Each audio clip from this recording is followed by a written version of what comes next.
How do? My name is Andrew Hancock and I am a VMware technical architect from Yorkshire in the United Kingdom. I have worked with VMware since their birth in 1998. So that's been a quarter of a century now. I've been working with the VMware product catalogue. Some of my close friends say if you cut Andy in half, it reads VMware like a stick of rock from Blackpool Pleasure Beach. I have now written over 130 articles and recorded over 30 hours of VMware vSphere 7 and 8 videos for Experts Exchange, and received 40 Expert Exchange awards over the last 11 years working with the Expert Exchange community. I am currently the overall #1 point earner in the Hall of Fame. I am honoured to have been accepted into the VMware vExpert program since 2011, and I'm currently a VMware vExpert Pro for the last 4 years. And welcome back to another episode of Hancock's VMware Half Hour. Now, this is going to be a shorty today, deliberately, because I wanted to talk about inexpensive hardware certified devices on the hardware compatibility list. Network interfaces that run at 10 gigabit. Now, this is going to be leading into a piece that I'm going to be doing over many episodes of VMware vSphere vSAN. And one of the absolute hardened requirements for putting together a vSAN in the home lab is that you have 10 gigabit network interfaces. Now, I've been searching for quite a while because I actually want to ensure that the network interfaces that I select for my lab here will work for 7.0 and also 8.0. So I don't have to basically go and take the servers out of the rack and take the network interface cards out of the rack and replace them when we basically shift up and upgrade to vSphere 8. So I've actually basically found two network interface cards, which are readily available on a well-known auction site. And I'm sure that you could probably get them from if you have a recycled dealer near you. One card is actually a lot cheaper than the other card. Now, I'm not quite sure how well you can actually basically see these cards I've got here on video. But I will actually basically put a link in the description to a blog that I actually basically did about them. So that's the first card. Low profile brackets are actually available for these as well from a well-known auction site. And there's another card which actually has a fan and is actually basically slightly, sorry, you can't see it, slightly longer. But the first card is a Dell card, which is part number 0Y40PH. It's a Broadcom card. Excuse me, still got that 100-day cough. It's a Broadcom card. And many Broadcom cards are readily supported within ESXi 7 and also 8. And that actually basically uses the QFLE3 iDriver, which is basically present in both 7 and 8 out of the box. So there's no need to actually basically install any additional VIBs for that one to get that card supported. The other card, which is a slightly smaller card, which has really surprised me. Again, it goes by the Dell part number of Dell 0XYT17, but it's commonly called an Intel X520-DA2, a dual port 10 gig SFP card again. So you're going to need to basically put some copper DACs or some SFP plus or mini GBICs. I don't think we call them mini GBICs anymore. Now that actually uses the faithful IXG Ben driver for ESXi 7 and 8. And what really surprised me about this particular card is that I removed these cards from aging 11th gen or 12th gen, probably 12th gen, Dell R900 servers, which are donkey's years old. They're 10, 12 plus years old. And these cards are still on the HCL. So golden nugget here, get all of these cards. These are cheap as chips. Not quite sure people necessarily realize that these actually function with 8.x.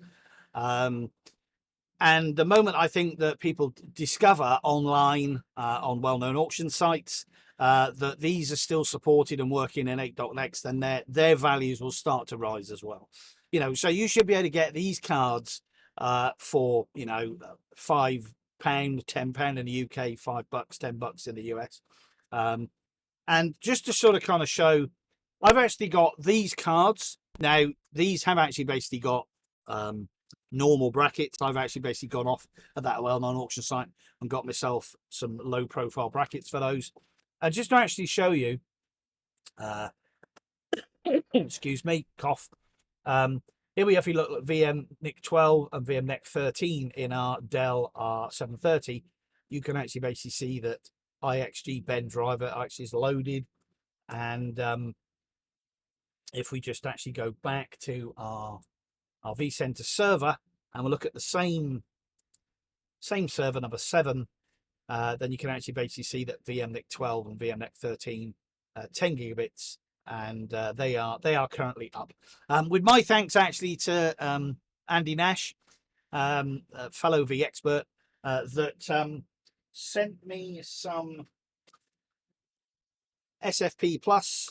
Not quite sure you can see them again because it's clear plastic. There we go. He actually basically sent me some SFP Plus modules, so I can actually basically plug them into the network cards and the switches that we've got here. Can use twin DAX copper type cables. The only problem with them is I actually find they're very, very thick and trailing, and they get everywhere. I much prefer to use fiber, although a little bit more delicate, but it is a lot easier to basically fasten and secure and make a little bit look prettier behind the rack. So again, my thanks to Andy Nash there. We, in fact, actually, really, to be honest, I did actually swap him some honey. He sent me some SFP modules for the lab, and I sent him back some Melton Bee honey. Okay, so this was a short one, really, because all I really wanted to do was to lead into the fact that fellow vExpert, VMware vExpert, and also Experts Exchange friend and colleague, Rodney Barthard, I hope I've got that right, Rodney, we'll actually be doing a breakout session on how building a home lab helps your community and you at the Experts Exchange Core Conference in 2023 in October. So if you're nearby, you can get to the Experts Exchange Core Conference, then reach out to Rodney, reach out to myself, reach out to Experts Exchange to grab yourself a ticket. So this was just a really short Hancock's VMware half hour, really, to talk about inexpensive 10 gigabit network adapters for use in the lab for ESXi 7 or ESXi 8. But these are actually certified adapters, so there's no reason why you couldn't actually basically use them for a production setup very inexpensively. I think that some of these network cards I've seen still for sale new from some Dell shops at over $200, $250. So they are still available. And they can still be flashed. I've actually basically put all these in these Dell Power Edges here, and I have actually basically used iDRAC lifecycle controller to update the firmware on all these cards to, I think, 2021, 22, something like that. So they are still well supported. So again, I'm not going to basically drag this out any further. This is a prerequisite, really, of vSAN. And over the next coming months, we're going to be delving into vSAN. We're going to be putting up a vSAN network, vSAN storage together here in the lab using Intel Optane devices. And again, my thanks to Simon Todd and Matt Mancini for organizing that as part of the vExpert program, demo units that we've actually received from Intel there. Thank you very much, chaps, for that. So I'm not going to drag on belong 10 minutes. We'll wrap this one up because I do actually basically want to get started with a particular issue that I did actually find personally with a few of the Intel Optane units that I received, demo units that I received, which got me stumped.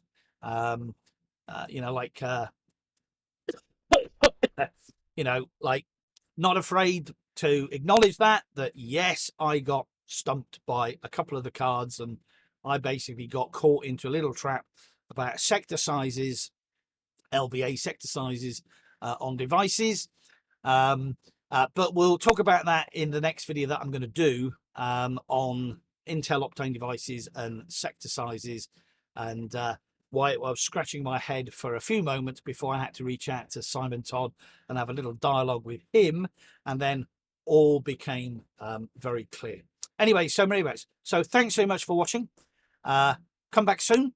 And have a little look at the new videos that I'm going to be doing on VMware vSAN, Intel, and Optane devices.